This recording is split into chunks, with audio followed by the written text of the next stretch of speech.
अच्छा, तो यहाँ से हम लोग आइसोटोप की डिफिनीशन निकाल सकते हैं। देखो इन एटम्स को कंपेयर कर लो। कंपेयर करने के बाद हमें ये पता चला कि इसके अंदर इलेक्ट्रॉन्स भी सेम है, प्रोटॉन्स भी सेम है, लेकिन सिर्फ न्यूट्रॉन्स का डिफरेंस आ रहा है। तो हम लोग यहाँ लिख सकते हैं कि दोज टाइप ऑफ एटम्स, ठीक है, of an element which have क्या, which have same number of electrons, जिनमें इलेक्ट्रॉन सेम हो, same number of protons, protons भी सेम हो, बट क्या हो, but different number of neutrons हो, ठीक है। So those atoms called, so those atoms क्या कहते हैं, कॉल्ड एज आइसोटॉप्स। तो आइसोटॉप्स की डेफिनेशन समझ आ गई कि हमारे पास वो एटम्स जिनके अंदर इलेक्ट्रॉन्स, प्रोटॉन्स, न्यूट्रॉन्स सारे दोनों एक जैसे होते हैं, लेकिन उनके अंदर क्या होता है, डिफरेंस होता है number of neutrons. Number of neutrons उसके अंदर डिफरेंट होते हैं। और एक और भी हम यहाँ से चीज़ समझ सकते हैं, ये डेफिनेशन लिख लो या क्लियर कर लो, ठीक है। अब देखो, अगर हम यहाँ पे लिखना चाहें, हम इस एटम के लिए क्या करना चाहें, हम इस एटम के लिए z निकालना चाहें, तो देखो z कैसे निकालेंगे। ये देखो, ये नंबर ऑफ प्रोटॉन्स काउंट कर लो। z इसका 2 है, इसका z कितना होगा, z इसका भी क्या होगा, 2 होगा, क्योंकि इधर 2 प्रोटॉन है। z इसका कितना होगा, इधर भी 2 होगा। अगर हम यहाँ पे a निकालना चाहें तो a कैसे निकालेंगे, हम लोग को पता है कि प्रोटॉन्स और न्यूट्रॉन्स को प्लस कर लो, तो प्लस करोगे 2 और 2 क्या आ जाएगा, 5 आ जाएगा। तो आपके पास a जो है 5 आ रहा है, ठीक है। इधर आप ए निकालेंगे, ए क्या होता है, एटॉमिक नंबर, एटॉमिक मास होता है ना, या एटॉमिक नंबर होता है।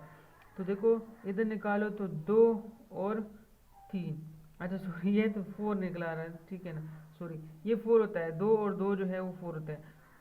अच्छा ये तो डेफिनेट बात है ना, मैं इसको देख के लिख रहा था यहाँ पे, ठीक है। It should be clear to you कि 2 and 2 make 4, it's not 5, that should be clear to you. So यहाँ पे देखें, 1 2 और 3 4 और 5, यहाँ पे 5 आ जाता है, ठीक है ना। तो आप क्या करें, देखो यहाँ पे ए आपके पास 5 आ रहा है, एटॉमिक मास जो है आपके पास 5 आ रहा है। अब देखो यहाँ पे देख लो ए, यहाँ पे आपने एक फाइंड आउट करना है, तो आपने इन दोनों को सम करना है, 2 ये रहे और 4 ये रहे, आपके पास 6 आ रहे हैं, समझ रहे हो बात। तो यहाँ पे आपके पास ए जो है वो क्या है, वो 6 आ रहे हैं। तो कंपेयर कर लो इसका एटॉमिक नंबर, इसका इन एटम्स का जो एटॉमिक नंबर है ना वो सेम आ रहे हैं, लेकिन उसका जो मास नंबर होता है ना वो आपके पास डिफरेंट आ रहा है। तो यहाँ से आप एक और डेफिनेशन भी निकाल सकते हैं कि दोज एटम्स जिनके एटॉमिक नंबर सेम होते हैं लेकिन मास नंबर जो है वो डिफरेंट रहते हैं, उनको हम लोग आइसोटॉप्स कहते हैं, ठीक है ना। डेफिनेशन क्लियर करती चली जाओ। देखो ये हमारे पास, देखो ये है, ये मसला है कि those atoms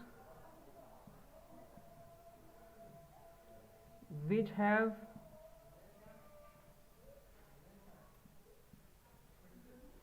same atomic number but different mass number,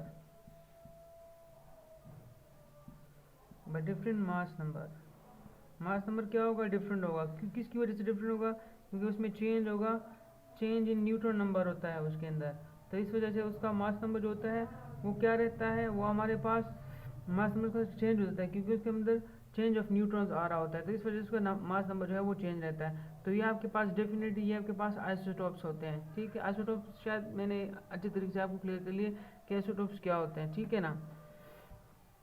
अब देखो मैं कोई और चीज़ आपको समझाने जा रहा हूँ। आइसोटॉप्स के अलावा भी चीज़ें होते हैं, देखो एलिमेंट्स होते हैं ना, एलिमेंट्स के, तो एलिमेंट्स के 3 चीज़ें होती हैं, 3 चीज़ें होते हैं एलिमेंट्स के लिए। देखो आइसोटॉप्स भी होते हैं, इसके अलावा आइसोबार्स भी होते हैं, इसके अलावा आइसोटोन्स भी होते हैं, ठीक है। आइसोटॉप्स के अंदर क्या मसला होता है, उनका सेम एटॉमिक नंबर होता है। Atomic number, same atomic number का मतलब होता है नंबर ऑफ प्रोटॉन्स सेम रहेंगे, नंबर ऑफ प्रोटॉन्स सेम होते हैं, same, but different mass number, ठीक है। आइसोबार्स के अंदर क्या होता है, आइसोबार्स के अंदर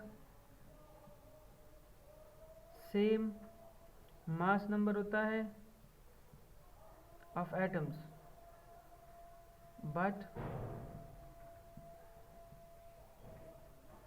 डिफरेंट एटॉमिक नंबर, इसका अपोजिट है आइसोबार्स। आइसोटोन्स के अंदर क्या होता है, देखो आपको मैं बताते चल जाऊँ, उसके अंदर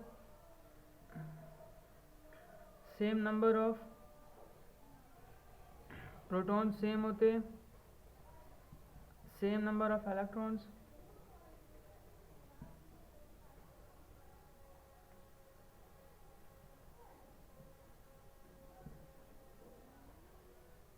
अच्छा सॉरी, आइसोटोन्स के अंदर क्या होता है आपको मैं बता दूं,